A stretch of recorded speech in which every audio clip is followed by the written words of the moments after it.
Assalamualaikum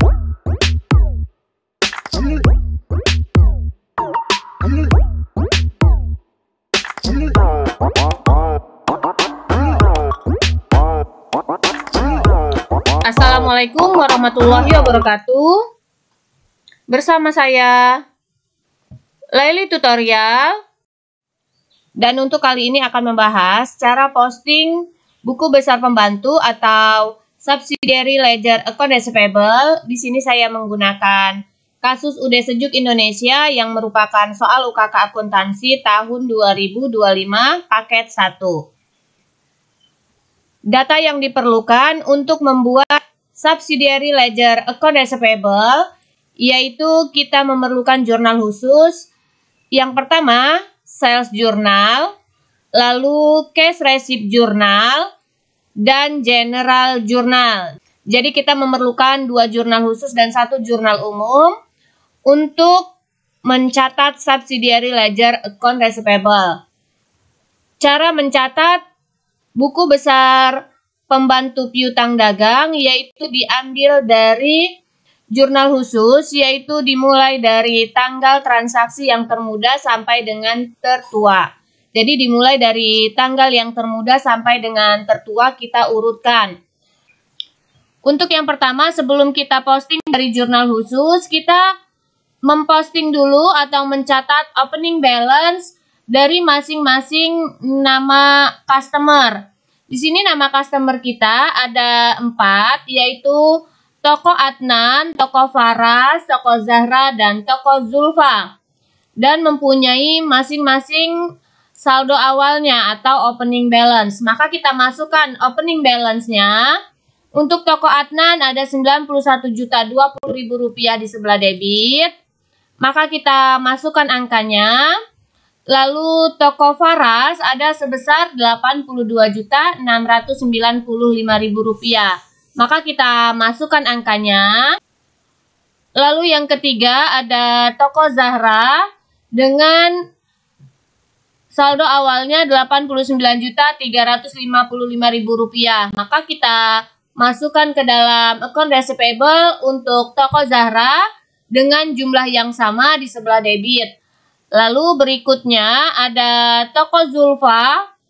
Toko Zulfa yaitu saldo awalnya Rp74.925.000 di sebelah debit. Maka kita masukkan angkanya untuk Toko Zulfa dengan jumlah yang sama di kolom balance sebelah debit. Setelah kita masukkan saldo awal atau opening balance dari subsidiary ledger account receivable, maka akan kita mulai posting dari jurnal khusus. Di sini ada sales journal yang kita ambil karena kita akan memposting buku besar account receivable. Maka yang kita ambil yaitu angkanya di bagian account receivable-nya. Jadi di bagian account receivable-nya, yaitu untuk sales journal di bagian account receivable-nya. Begitu juga di cash receipt journal yang diambil angkanya di bagian account receivable-nya. Dan untuk general journal juga angkanya diambil dari akun account receivable-nya. Kita mulai yang pertama.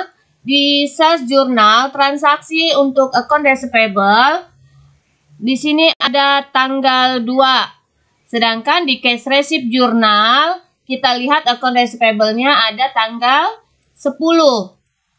Lalu di general journal ini tanggal 3. Berarti kita masuk ke sales journal terlebih dahulu, yaitu tanggal 2 untuk Toko Zulfa. Account receivable ada di sebelah debit jumlahnya. Maka kita posting untuk Toko Zulfa. Tanggal transaksi kita isi tanggal 2 dengan deskripsi kita ambil dari sales journal. Di sini saya singkat SJ, yaitu dari sales journal. Account receivable di sebelah debit, maka kita posting di sebelah debit. Balance di sebelah debit, transaksi di sebelah debit, maka saldonya menjadi bertambah.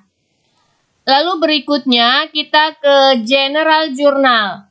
Di General Journal ada retur, di sini retur penjualan untuk toko Zulfa.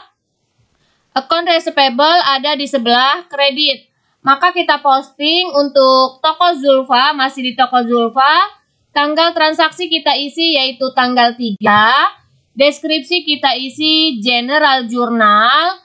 Karena account receivable di sebelah kredit, maka kita posting di sebelah kredit. Debit dengan kredit, maka saldonya menjadi berkurang. Kita lanjut transaksi berikutnya. Di Sales Journal ada tanggal 13, kita lihat di Cash Receipt Journal tanggal 10. Berarti kita ke Cash Receipt Journal terlebih dahulu, yaitu tanggal 10. Untuk toko Adnan. Account receivable-nya ada di sebelah kredit, yaitu Rp91.020.000. Maka kita posting ke buku besar pembantu piutang dagang untuk toko Adnan. Tanggal transaksi kita isi yaitu tanggal 10. Deskripsi atau keterangan kita ambil dari Cash Receipt Journal atau di sini saya singkat dari CRJ. Account receivable ada di sebelah kredit, maka kita posting di sebelah kredit. Debit dengan kredit, maka saldonya menjadi berkurang. Kita lanjut berikutnya di Cash Receipt Journal tanggal 17, sedangkan di Sales Journal ini tanggal 13. Berarti kita ke Sales Journal terlebih dahulu untuk toko Faras. Untuk toko Faras, yaitu account receivable ada di sebelah debit. Maka kita masuk ke toko Faras, tanggal transaksi kita isi tanggal 13, deskripsi kita ambil dari Sales Journal, account receivable ada di sebelah debit. Maka kita posting di sebelah debit untuk toko Faras. Debit dengan debit, maka saldonya menjadi bertambah. Kita lanjut, berikutnya di Sales Journal ada di tanggal 24. Kita lihat di Cash Receipt Journal ada tanggal 17. Berarti kita ke Cash Receipt Journal terlebih dahulu, yaitu tanggal 17. Account receivable ada di sebelah debit. Maka kita posting untuk tanggal 17 yaitu merupakan toko Zahra. Berarti kita posting ke toko Zahra, tanggal transaksi kita isi tanggal 17. Deskripsi kita isi Cash Receipt Journal, account receivable di sebelah kredit, maka kita posting di sebelah kredit. Debit dengan kredit, maka saldonya menjadi berkurang. Kita lanjut, berikutnya ada di tanggal 31 untuk Cash Receipt Journal, sedangkan di Sales Journal tanggal 24. Berarti kita masuk ke Sales Journal dulu. Tanggal 24 untuk nama customernya yaitu SMK Negeri 100 di sebelah debit account receivable-nya. Maka kita posting untuk SMK Negeri 100. Tanggal transaksi kita isi tanggal 24. Deskripsi diambil dari Sales Journal. Di Sales Journal ada di sebelah debit, maka kita posting di sebelah debit. Transaksi di debit, maka saldonya menjadi di sebelah debit. Kita lanjut, transaksi berikutnya tanggal 28. Di sini ada toko Zahra.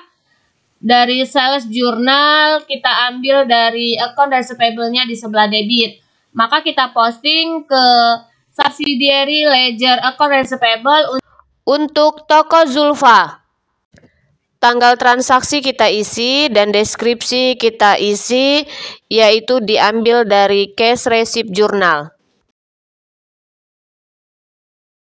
Kita posting ke sebelah kredit. Debit, maka saldonya menjadi bertambah. Jadi ini sudah selesai semua. Kita posting ke dalam subsidiary ledger account receivable.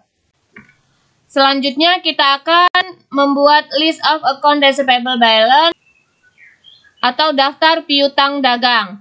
Dari subsidiary ledger account receivable di sini Yang masih ada saldo-saldonya kita pindahkan ke dalam list of account receivable balance. Yang pertama di sini toko Adnan. Toko Adnan tidak ada saldonya, maka di kolom balance kita kosongkan saja.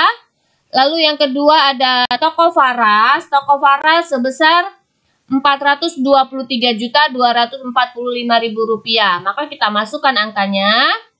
Lalu berikutnya untuk toko Zahra, di sebelah debit ada Rp53.170.000 saldonya, maka kita masukkan angkanya. Lalu berikutnya ada toko Zulfa, Rp74.925.000, maka kita masukkan angkanya. Lalu yang terakhir ada SMK Negeri 100 sebesar Rp14.985.000, maka kita masukkan angkanya. Setelah kita masukkan semua list of account receivable, lalu kita total, yaitu totalnya sebesar Rp566.325.000. Itulah tadi cara membuat subsidiary ledger account receivable dan list of account receivable balance. Semoga bermanfaat. Terima kasih. Wassalamualaikum warahmatullahi wabarakatuh.